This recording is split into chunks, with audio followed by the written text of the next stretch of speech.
जय Hind. YouTube channel बुद्धिमय पे आपका स्वागत है। आज का टॉपिक है नवंबर 2022 का दूसरे सप्ताह का पार्ट 2 करंट अफेयर्स।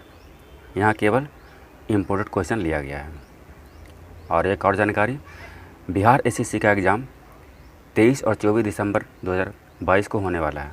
तो उसके लिए कम से कम एक वर्ष पीछे से ले करके नवंबर 2022 तक का करंट अफेयर्स तो पढ़ ही के जाइए, तभी क्वेश्चन दिखेगा आपको। तो चलिए शुरू करते हैं क्वेश्चन नंबर 1 से। State food and agricultural report 2022, state food and agricultural report 2022 किसके द्वारा जारी किया गया? तो ये है जो FAO द्वारा जारी किया गया। आंसर हो जाएगा इसका ए। FAO का फुल फॉर्म हो गया food and agricultural organisation. Food and agricultural organisation हो गया। WTO world trade organisation, ILO international labour organisation और CACP commission of agriculture cost and price. तो इसका आंसर हो जाएगा आपका ए।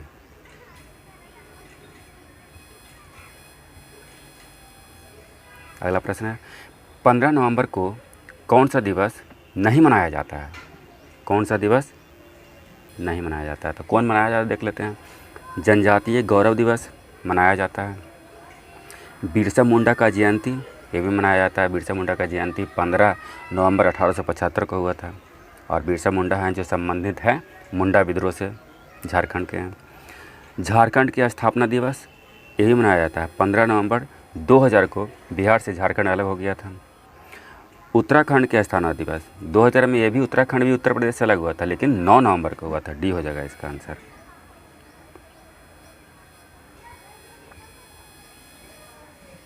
अगला प्रश्न है शर्म अल शेख में इन आवर लाइफ टाइम अभियान, इन आवर लाइफ टाइम अभियान की शुरुआत किस देश के द्वारा किया गया?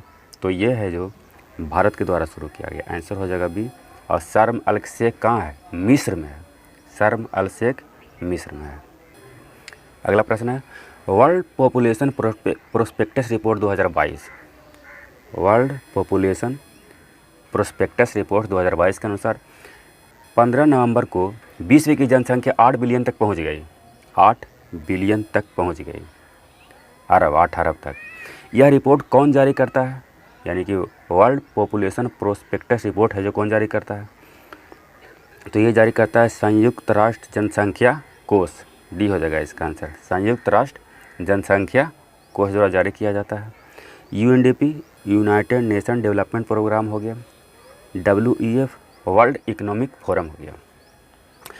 और संयुक्त राष्ट्र जनसंख्या कोष के अनुसार वर्ष 2023 में भारत की जनसंख्या विश्व में नंबर 1 हो जाएगा, सबसे ज़्यादा। चीन को भी पीछे छोड़ देगा, वर्ष 2023 में ही छोड़ देगा, ये ध्यान रखेंगे। अगला प्रश्न है अमेरिका ने अपनी मुद्रा निगरानी सूची से निम्न में से किन या किस देश को बाहर कर दिया? तो भारत को किया, इटली को भी किया और थाईलैंड को भी किया। डी हो जाएगा इसका आंसर। इन तीनों को बाहर कर दिया। भारत को पिछले 2 साल से मुद्रा निगरानी सूची में अमेरिका रखा हुआ था। अमेरिका को जब शक हो जाता है किसी देश पे कि कोई देश अपने देश के मुद्रा का वैल्यू कम कर दिया है, कीमत कम कर दिया है, तो ये मुद्रा निगरानी सूची में रख देता है। देखिए, कोई भी देश अपने मुद्रा का वैल्यू कम करता है तो उसका 2 फ़ायदा होता है। पहला फ़ायदा ये होता है कि अगर कोई देश अपने मुद्रा का वैल्यू कम कर दे तो उसका वस्तु विदेशों में सस्ता हो जाता है। और विदेशों में सस्ता होने से उस देश का वस्तु का निर्यात बढ़ जाता है, अधिक निर्यात होता है। और दूसरा, मुद्रा का वैल्यू कम कर देने से विदेशों का वस्तु है जो महंगा हो जाता है और इससे आयात पे प्रभाव पड़ता है, आयात कम करता है लोग। तो दोनों तरीक़े से उस देश का फ़ायदा ही होता है मुद्रा मूल्यन से। इसीलिए कोई देश मुद्रा अवमूल्यन करता है, मुद्रा के वैल्यू को कम करता है, कीमत को कम करता है। और भारत को पिछले 2 वर्षों से अमेरिका ने मुद्रा निगरानी सूची में शामिल किए हुए था। अगला प्रश्न, बेसिक समूह में कौन सा देश शामिल नहीं है? ध्यान रखेंगे, नहीं है बोल रहा है। कौन सा शामिल है? BA से हो गया ब्राज़ील, शामिल है। एस से हो गया साउथ अफ्रीका, दक्षिण अफ्रीका, ये भी शामिल है। आई से हो गया इंडिया, भारत भी शामिल है। और सी से हो गया चाइना, चीन भी शामिल है। अमेरिका शामिल नहीं है, सी हो जाएगा इसका आंसर। और बेसिक समूह की स्थापना हुआ था 2009 में, और इसे पर्यावरण से संबंधित मुद्दों पर चर्चा के लिए इसे समूह का निर्माण किया गया था। बेसिक समूह 2009 में किया गया था। आंसर इसका हो जाएगा सी, अमेरिका शामिल नहीं है। अगला प्रश्न है, एक वर्ष में 1000 T20 अंतर्राष्ट्रीय क्रिकेट में रन बनाने वाले पहले भारतीय बल्लेबाज कौन है? मतलब कि एक वर्ष में 1000 रन T20 अंतर्राष्ट्रीय क्रिकेट में बनाने वाले पहले भारतीय, ये सूर्य कुमार यादव हैं। डी हो जाएगा इसका आंसर। और T20 में अंतर्राष्ट्रीय क्रिकेट में 4000 रन बनाने वाले पहले क्रिकेटर विराट कोहली हैं, 4000 रन बनाने वाला। और एक वर्ष में 1000 रन बनाने वाला सूर्य कुमार यादव है। डी हो जाएगा इसका आंसर।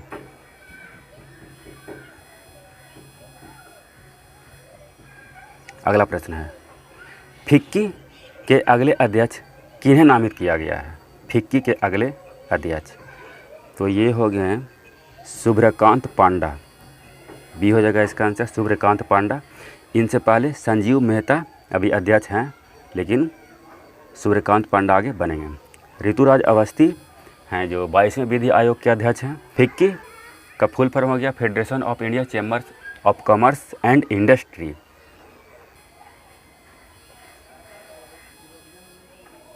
अगला प्रश्न है, गरुड़ सेवन द्विपक्षीय वायु सैनिक अभ्यास कहाँ आयोजित किया जा रहा है? तो ये भारत में। बी हो जाएगा इसका आंसर। भारत के जोधपुर में किया जा रहा है। जोधपुर है जो राजस्थान में है। और गरुड़ है जो युद्धाभ्यास है जो भारत और फ्रांस के बीच आयोजित किया जाता है, 2-2 साल के अंतराल पर किया जाता है। ये चौथी बार है जो भारत में इसका आयोजन हो रहा है। बी हो जाएगा इसका आंसर। अगला प्रश्न, भारत के पहले सॉवरेन ग्रीन बॉन्ड की रूपरेखा को अंतिम मंजूरी किसने दी? तो अंतिम मंजूरी है केंद्रीय वित्त मंत्री ने दी है। सी हो जाएगा इसका आंसर। केंद्रीय वित्त मंत्री कौन है?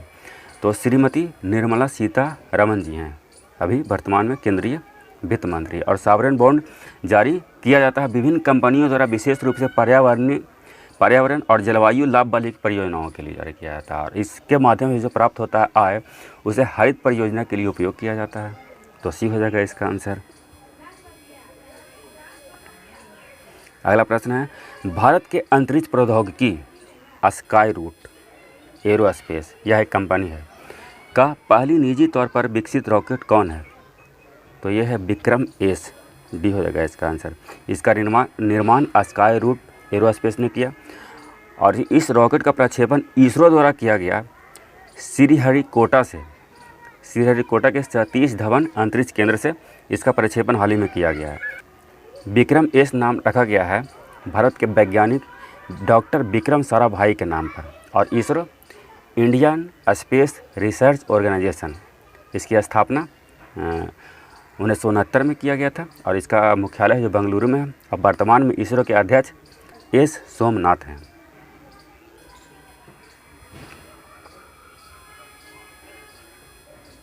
अगला प्रश्न, MARS मार्स का एक डाटा टू एक्शन प्लेटफार्म है।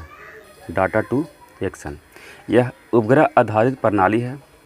यह सरकार को किसके उत्सर्जन का पता लगाने और उससे निपटने में मदद करेगा? तो ये मीथेन का उत्सर्जन का पता लगाने और उससे निपटने में मदद करेगा। सी हो जाएगा इसका answer, methane.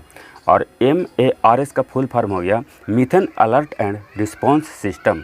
Methane alert and response system. C हो जाएगा इसका आंसर। अगला प्रश्न है, मेजर ध्यानचंद खेल रत्न पुरस्कार 2022 अचंता शरत कमल को दिया गया। यह किस खेल के खिलाड़ी हैं? तो अचंता शरत कमल हैं जो टेबल टेनिस खेलते हैं।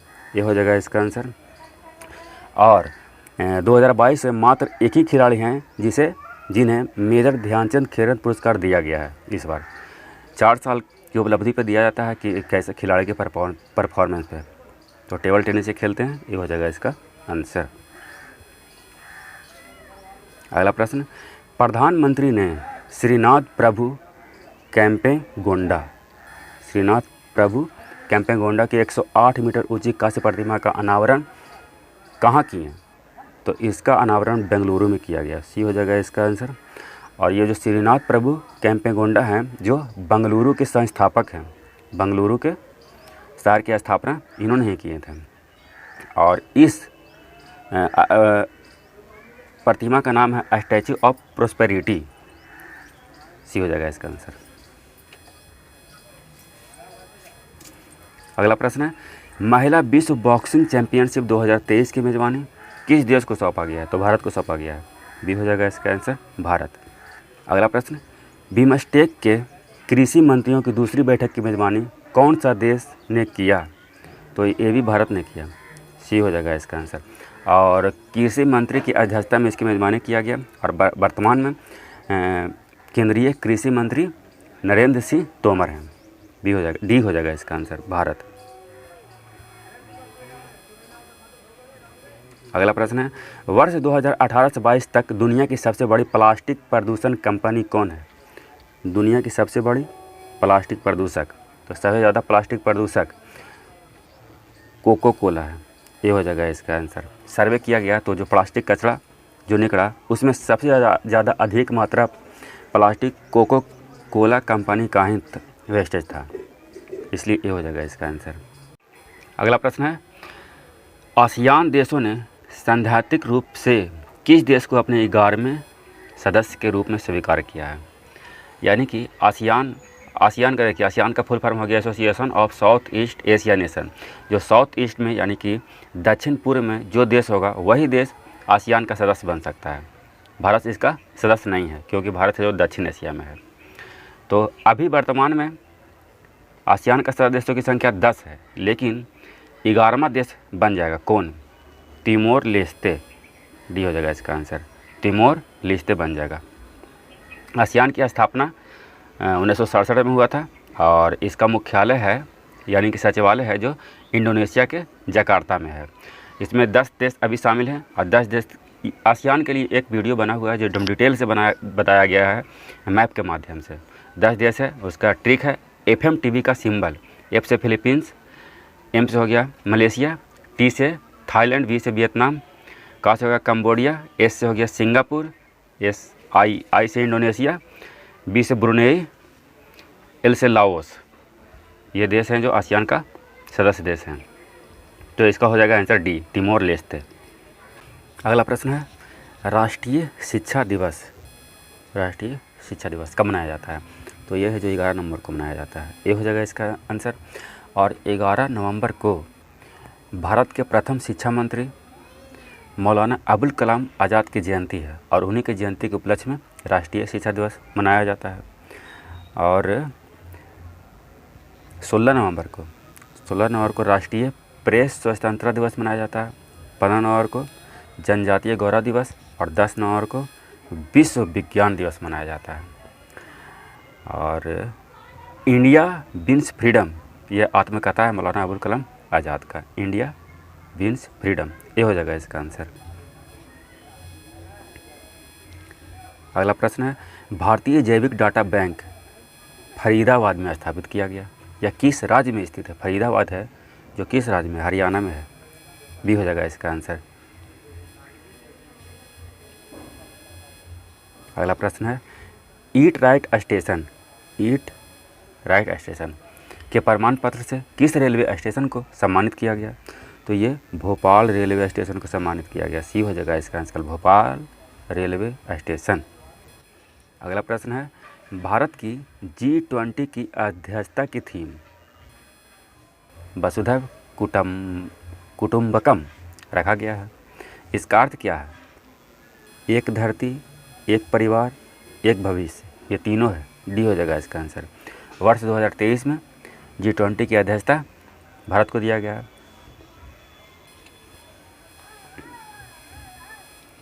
अगला प्रश्न है, कार्बन सीमा कर किसके द्वारा लगाया गया जिसे वर्ष 2026 से चरणबद्ध तरीके से लागू किया जाएगा?